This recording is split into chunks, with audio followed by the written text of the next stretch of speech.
안녕하세요. 바른 언약교회입니다. 최근 몇 년간 한국교회를 떠난 사람들에게 공통적으로 등장하는 한 문장이 있습니다. 교회가 정치 얘기를 너무 쉽게 합니다. 이게 의미하는 건 단순히 정치를 하지 마라 라는 불평이 아닙니다.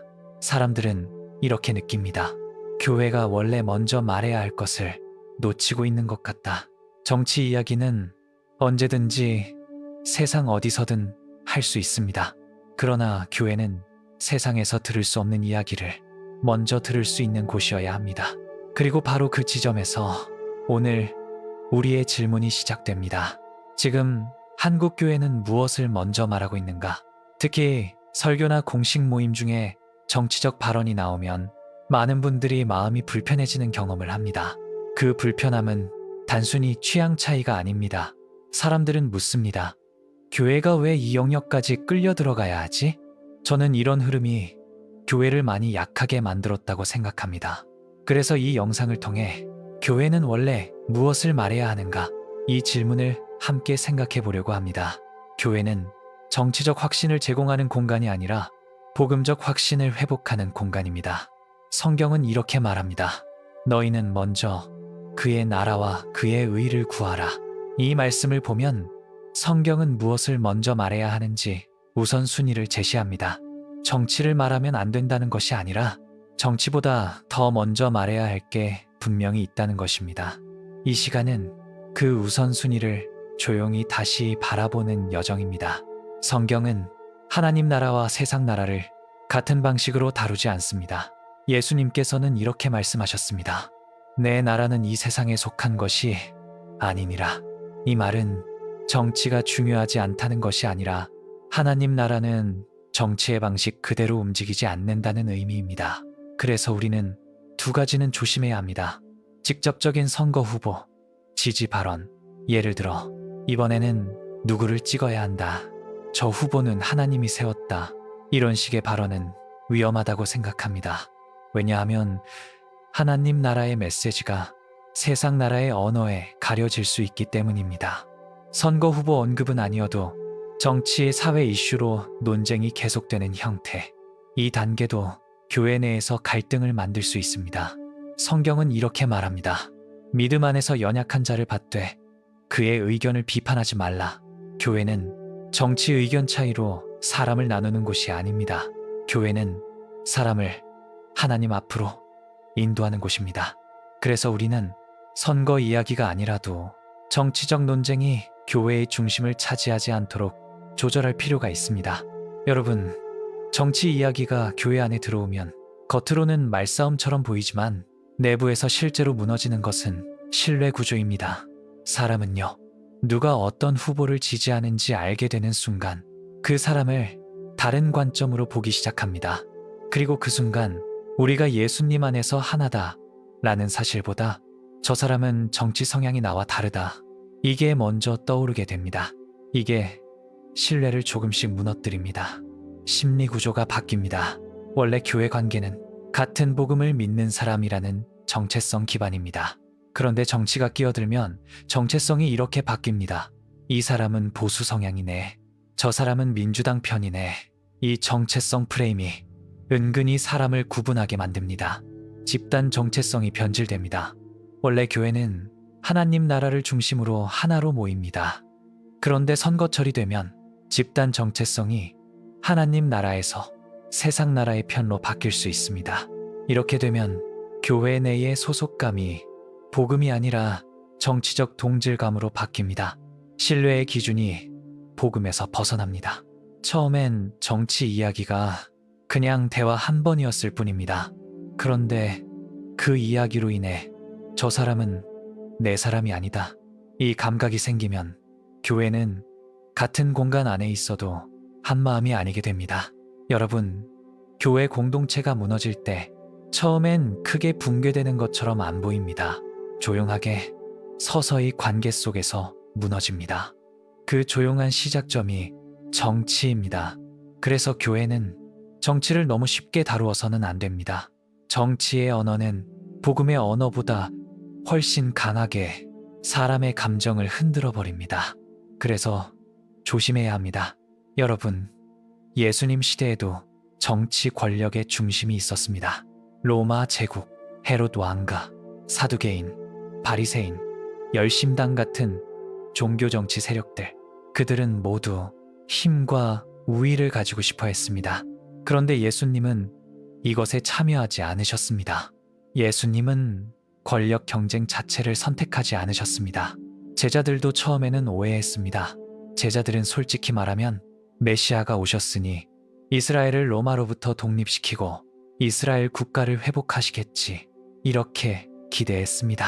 그래서 이런 질문도 했습니다. 주께서 이스라엘 나라를 회복하심이 이때니까? 이 질문이 보여주는 게 무엇입니까? 제자들조차 메시아 정치 권력 회복자로 이해하려는 경향이 있었습니다. 그런데 예수님은 이렇게 대답하십니다. 때와 시기는 아버지께서 자기 권한에 두셨으니 너희가 알 바 아니요. 정치적 권력의 시기와 판도, 그건 너희가 집착할 영역이 아니다 라고 말씀하신 겁니다. 그리고 예수님은 곧바로 방향을 전환시키십니다. 오직 성령이 너희에게 임하시면 너희는 내 증인이 되리라. 예수님의 대답은 언제나 정치 권력에서 복음 증거로 돌아갑니다. 예수님의 우선순위는 항상 같았습니다. 정치의 승리보다 복음의 증거. 예수님은 권력의 중심으로 가시는 분이 아니셨습니다. 예수님은 힘을 얻는 방식 자체를 바꾸신 분입니다. 예수님은 사람을 바꾸셨습니다. 예수님은 시스템을 바꾸지 않고 마음을 바꾸셨습니다. 예수님은 정권의 언어로 설득하지 않고 진리의 언어로 초대하셨습니다. 이 방향을 기억하면 교회가 왜 정치의 언어를 조심해야 하는지가 보입니다. 교회가 정치 권력의 언어를 사용할 때 교회는 예수님의 방식이 아니라 세상의 방식을 복사하게 됩니다. 예수님은 그 길을 선택하지 않으셨습니다. 이제 우리는 한 사람을 더 볼 필요가 있습니다. 바울입니다. 바울은 말을 굉장히 신중하게 다룬 사람입니다. 바울은 말을 했고 가르쳤고 설교했습니다. 하지만 바울은 모든 말을 한 것은 아닙니다. 바울은 복음을 방해하는 말은 하지 않았습니다. 디모데에게 했던 유명한 권면이 있습니다. 바울은 디모데에게 이렇게 말합니다. 어리석은 논쟁을 버려라. 그런 건 다툼만 낳는다. 여러분, 이 구절이 중요한 이유는 바울이 말하는 논쟁이 틀린 말이라는 뜻이 아니라는 겁니다. 논쟁이 틀려서 버려라가 아니라 논쟁이 공동체를 갈라놓기 때문에 버려라입니다. 바울에게 중요한 건 정확한 말이 아니라 복음을 이끄는 말이었습니다. 바울은 무엇이 맞는가? 보다 이 말이 공동체를 살리는가를 먼저 봤습니다. 이게 결정적 차이입니다. 바울에게 말의 기준은 관계였습니다. 바울은 말이 사람과 사람 사이의 연결을 약화시키는 순간 그 말은 가치가 없다고 봤습니다. 그래서 바울은 우리에게 이런 질문을 던지는 사람입니다. 이 말이 어려운 사람을 더 어렵게 만드는가? 이 말이 공동체를 더 좁게 만드는가? 복음을 전하는 사람은 말할 수 있는 내용이 많은데도 그중 많은 부분을 의도적으로 말하지 않습니다. 말 안 하는 것도 어떤 때는 복음의 선택입니다. 오늘 교회에 적용하면 이렇게 됩니다. 교회가 정치 이야기를 할 수는 있습니다. 하지만 그 말이 복음을 막는 말이 되는 순간 그 말은 성경적으로는 하지 않는 것이 맞다는 것입니다. 여러분, 바울은 자기가 하고 싶은 말보다 공동체가 더 중요한 사람이었습니다. 말이 옳으냐 틀리냐보다 그 말이 사랑을 지키는가를 먼저 생각했습니다. 이게 교회가 정치적 발언을 조심해야 하는 성경적 기준 중 하나입니다. 이제 우리가 배운 내용들을 오늘 한국 교회의 현실에 적용해 보겠습니다. 많은 분들이 느끼는 공통점이 있습니다. 목사님이 설교 중에 특정 후보 이야기를 하면 그 순간 마음이 멀어진다. 왜 그럴까요? 그건 그 순간 예배가 하나님의 자리에서 잠깐이라도 세상 정치의 자리로 전환되기 때문입니다. 예배는 하나님의 말씀이 중심이 되는 공간입니다. 그런데 그 중심을 세상 권력의 이야기가 가리게 되는 순간 예배는 자연스럽게 신뢰를 잃습니다. 강단은 공식, 교회의 입입니다. 강단에서 나온 말은 목사님의 개인 의견이 아니라 교회의 공식 메시지로 받아들여집니다. 따라서 강단에서 특정 후보에 대한 평가나 정치적 메시지를 말하는 것은 성도들에게 교회가 어떤 정치적 입장을 갖고 있다, 이렇게 해석되기 쉽습니다. 그래서 위험합니다. 교회 공식 SNS, 교회 유튜브도 마찬가지입니다.